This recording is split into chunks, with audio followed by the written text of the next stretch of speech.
Beralih ke informasi selanjutnya, pemirsa, berkaitan dengan laporan keluarga yaitu dugaan tahanan tidak diberi makan, Kapolres Mitra AKBP Rudi Hartono membantah dugaan tersebut.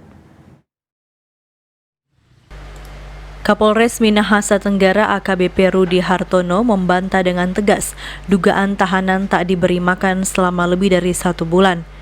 Ia menjelaskan jika tahanan yang terlibat kasus pada 6 Juli lalu dan mulai ditahan pada 8 Juli lebih memilih makanan yang diantar oleh keluarganya. Menurutnya, hal ini wajar saja dikarenakan makanan yang dibawa oleh keluarga lebih sesuai dengan selera para tahanan. Ia memberikan bukti bahwa pihaknya sudah memberikan makanan kepada para tahanan tersebut pada periode 8 Juli hingga 20 Agustus silam, bahkan sampai dengan sekarang.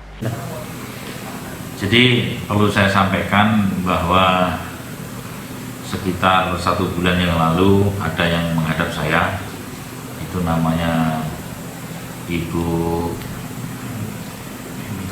Femi kalau nggak salah ya, dari Manado, yang menyampaikan bahwa yang bersangkutan ingin mengajukan penangguhan penahanan tersangka Sweetling, itu kasus 170 di Ratarutok dengan menggunakan senjata tajam.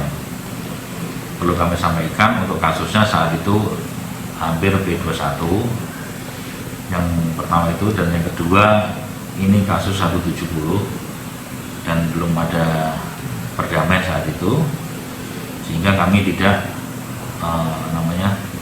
tidak mengizinkan untuk dilakukan penangguhan karena kan proses juga sudah lanjut sampai kejaksaan seperti itu. Diketahui sebelumnya seorang istri tahanan warga Basaan melaporkan kondisi suami dan rekan-rekannya yang tidak diberi makan selama mendekam di sel Polsek Tobatu. Saat ini kasus tersebut sedang ditangani oleh Propam Polda Sulawesi Utara. Queen Simato melaporkan untuk Kawan Nuah TV.